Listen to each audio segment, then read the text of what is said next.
Today we're taking a look at these MLB matches, which are happening on Thursday, July 14, 2022, and giving you match breakdowns, betting tips and predictions in general on these games.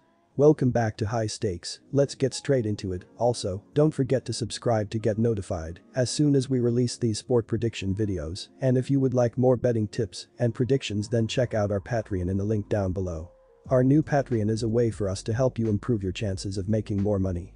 Multiple plans are available for each and every one of you. You can get 30 extra betting picks all the way up to 360 extra betting picks per month. Stop wasting hours of your time searching for bad betting picks that ends up costing you a lot of money. Join the High Stakes Patreon now and get the best betting picks. Going back to our video, we will give you 2 betting picks for each game, a team pick and a total pick based on facts and detailed explanation. So make sure to watch our videos till the end so you don't miss any of our picks. New York Yankees vs Cincinnati Reds. Our team pick is New York Yankees for the win. And here is why. The Cincinnati Reds have scored 20 runs in their last 3 games and 4 or more runs in 5 of their last 6 games. The Reds have won 5 of their last 7 games when scoring 4 or more runs.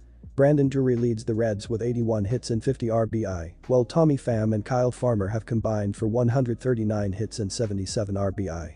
Luis Castillo gets the ball, and he is 3-4 with a 2.92 ERA and 74 strikeouts this season.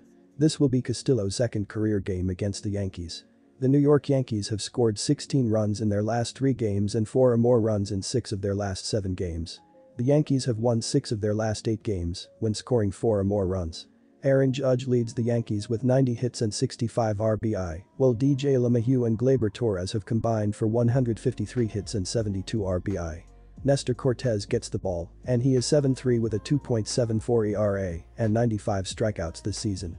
This will be Cortes's first career game against the Reds. Luis Castillo is an all-star, and he's allowed 13 earned runs in his last 44.1 innings, so I can understand taking a look at the plus money here. However, the New York Yankees are the clear better team here, and Nestor Cortes has been terrific this season, especially at home where he has a 2.01 ERA and .168 allowed batting average. I'm not trying to get cute with this game. Give me the Yankees. Our total pick is under the total, and here is why. When you have 2 all-star starting pitchers like Luis Castillo and Nestor Cortes, it is difficult to see too many runs being scored. Castillo is 2-3 with a 2.25 ERA and 6 road starts this season, while Cortes is 3-0 with a 2.01 ERA and 7 starts at Yankee Stadium. Both offenses are due for a slight regression as of late, as they are both in the top 5 of runs scored in the previous 7 days as well. The ability to hit homers in the last 7 days have not been prevalent to either team, as the Reds are averaging 27 at-bats per home run while the Yankees are averaging 26.5 at-bats per big fly. Go with the under to hit, as it seems to be the more logical choice. Toronto Blue Jays vs Kansas City Royals. Our team pick is Toronto Blue Jays minus 1.5 runs. And here is why. The Royals have yet to name their starter for this one as of Wednesday night. They have several players on the restricted list for this series, including a few starting pitchers. Overall, the starting pitching has been improved recently, however the bullpen continues to have plenty of trouble, recording a poor 4.74 ERA and a 1.40 WHIP. The Blue Jays will have Kevin Gausman take the mound for the 19th time of the season to open the series. Gausman exited after tossing 2 scoreless innings against the Rays in his latest action in a game the Jays lost on July 2nd. He only missed 1 start after taking a line drive off his ankle. The veteran right-hander is having a marvelous season in his first year with the Jays, sporting a 2.86 ERA and a 1.27 WHIP, complemented by a 6.6 record in 88 innings of work. Gausman allowed 5 runs in 3.1 innings in his only career meeting against the Royals. These are the games the Jays need to win if they want to stay in a wildcard spot.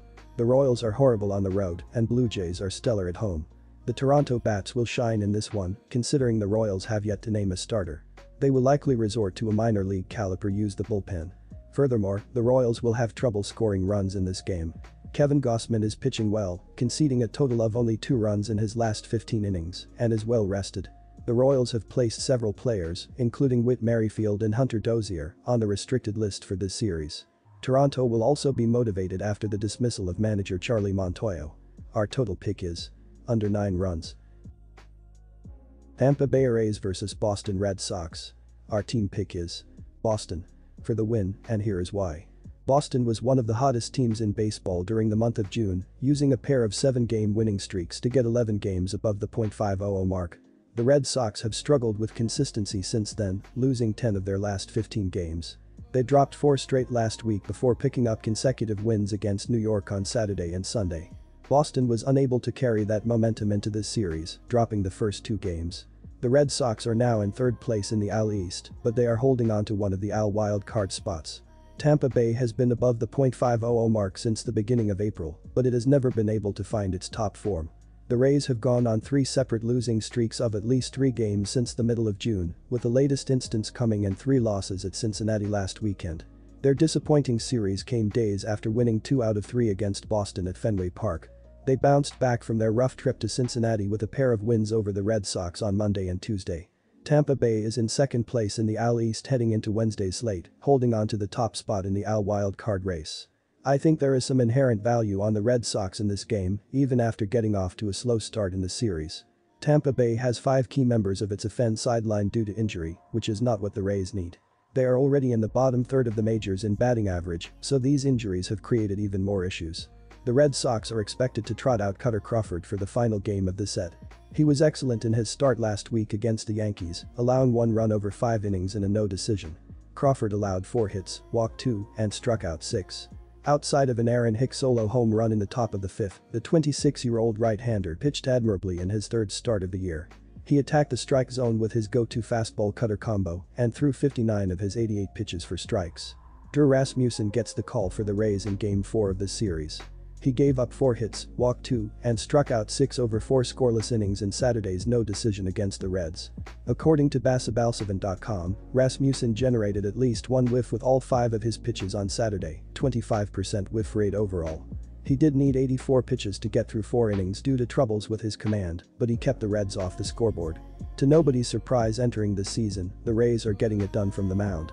They come into this matchup top 5 in staff ERA and WHIP while allowing the 5th fewest runs per game. Opposing batters are hitting .229 against their starters, 5th, but home runs have been somewhat of an issue, allowing 98 so far this season. Tampa Bay lost Wander Franco to a 5-week minimum injury, and that will certainly hamper them at the plate. They have a below-average .306 on-base percentage, 22nd. Boston, meanwhile, is almost completely healthy and has the best batting average in baseball. Crawford has a chance to make one more statement before exiting the rotation, while Rasmussen is still trying to build up his pitch count since returning from the injured list. Our total pick is under the total, and here is why. The Red Sox have been excellent from the dish this year. They come into play Wednesday leading the majors in team batting average while scoring the 4th most runs per contest. Their .324 on-base percentage ranks 5th, and they have 85 home runs. Although they put up a ton of runs, over their last 10 games against the Rays, they have averaged a meager 3.60. That has a lot to do with how strong Tampa's pitching has been. The total number has gone under in 4 of Tampa's last 6 games and 6 of their last 8 against the Red Sox. This has all the makings of a low-scoring affair, which is the norm for when these clubs clash. I can see this one looking like a classic 4-3 or 5-2 Rays-Red Sox game.